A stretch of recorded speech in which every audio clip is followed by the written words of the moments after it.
The neon glow of Riverbend Diner lit up the rainy street as midnight crept in. The door swung open, and in stepped Daniel Cross, a millionaire whose face often graced financial magazines, but who carried the air of a man weighed down by secrets. At his neck gleamed an antique silver necklace, its emerald centerpiece glittering beneath the fluorescent lights. Waitress Grace Mitchell stopped mid-step when she saw it. Her breath caught in her throat. "Sir, my mother had the exact same necklace." Daniel's fork clattered to the floor. His face went pale, and before anyone could process what had happened, the millionaire collapsed onto the diner's checkered tiles. The diner erupted in panic. Customers rushed to call for help, but Daniel's shaking hand reached up and grabbed Grace's wrist. His lips trembled as he forced out a whisper only she could hear. "Behind the old oak box. It's yours." Moments later, his grip loosened. His eyes closed and silence swallowed the room. Grace stood frozen, heart racing, the words echoing like thunder inside her chest. What did he mean? "It's yours?" That night, sleep was impossible. Grace lay in her bed, staring at the ceiling, every tick of the old clock on her dresser echoing louder than the last. Her chest felt heavy, her mind looping through the scene at the diner. The man's pale face, the weight of his trembling hand on her wrist, his voice cracking as he whispered about a box. And then the stillness when he let go. "Behind the picture frame. The box. It's yours." The words haunted her like ghosts.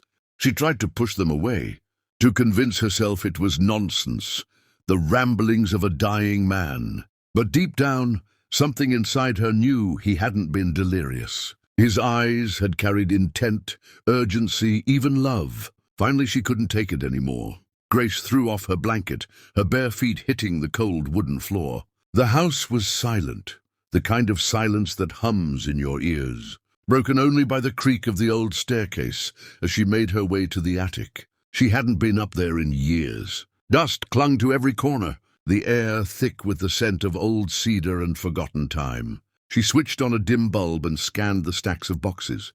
Her mother's belongings.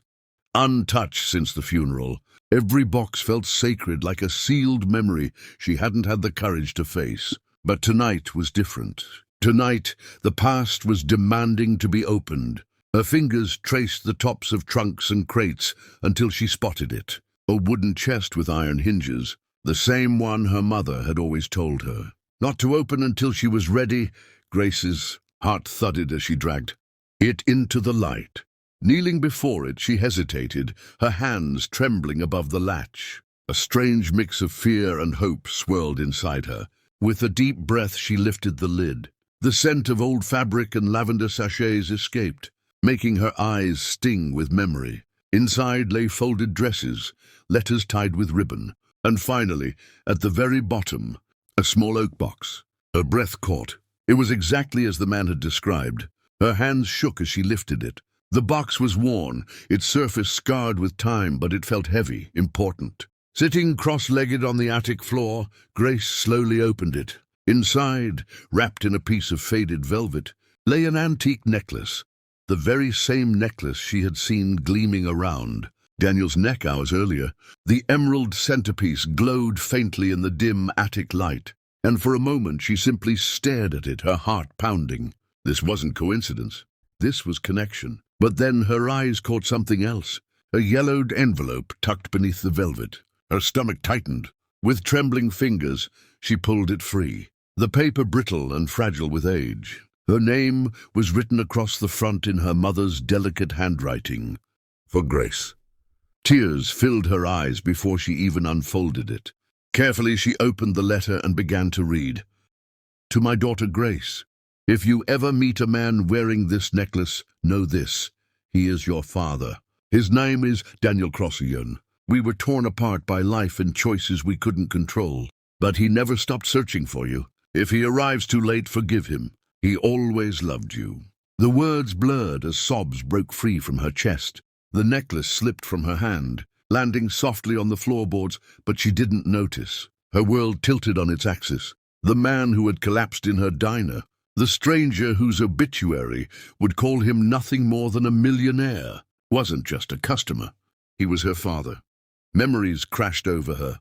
her mother sitting by the window, staring at nothing with a sorrowful look. The nights, Grace had asked about her father and received only vague answers or silence. The loneliness she had carried like a second skin. Now the silence had meaning. The sorrow had a name. She pressed the letter to her chest, tears streaming freely. It was as if her heart was breaking and healing all at once. The ache of what could never be. The conversations they'd never have. The years already lost. Collided with the relief of knowing she had been loved all along. Downstairs, the clock chimed softly, marking the hour. Grace sat in the attic, necklace in her lap, letter in her hands, and for the first time, she felt her mother's presence and the stranger's voice entwined. The man who had whispered to her, who had spent his last breath reaching out, hadn't left her empty-handed. He had left her the truth, and in that truth was both pain and peace. A week later, the world seemed heavier, quieter, as Grace stood at the edge of a grand cemetery. The trees swayed under the crisp autumn wind, their leaves tumbling like golden confetti onto the rows of polished black cars. Men in dark suits and women in long coats filled the seats near the front, their hushed voices blending with the rustle of the wind. They were business partners, lawyers, reporters, people who had known Daniel Cross as a powerful figure, a millionaire, a headline, but none of them knew him the way Grace now did.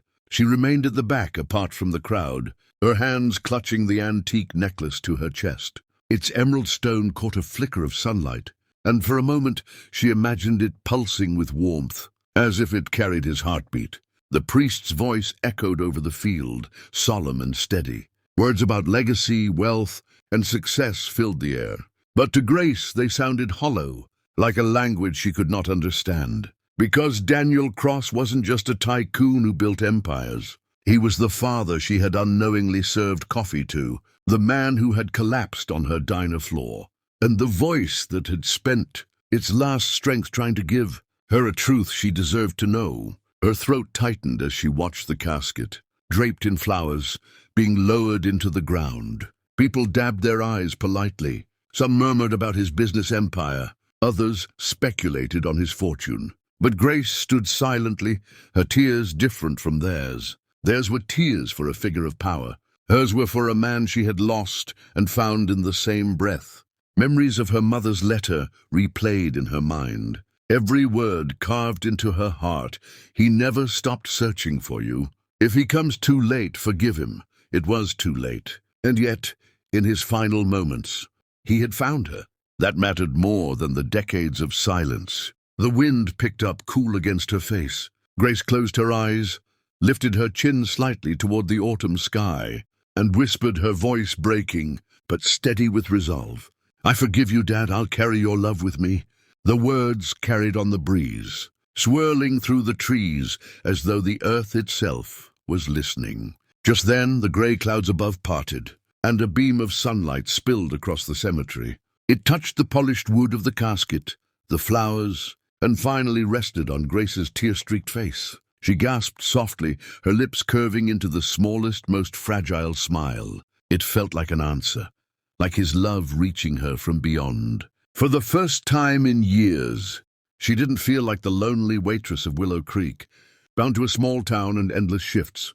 She felt like someone's daughter, someone who had been searched for, remembered, and loved. Hope stirred in her chest, quiet but powerful. She realized that this was not the end of a story, but the beginning of one. Her father's life had been marked by regret, but hers didn't have to be.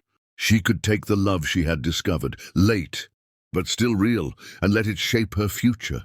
As the crowd dispersed, Grace lingered, her hand still gripping the necklace. The emerald caught the light once more, and she felt it, a promise, a presence, a bond unbroken by death. And as she walked away from the graveside, the autumn leaves crunching beneath her feet, Grace knew she was no longer walking alone.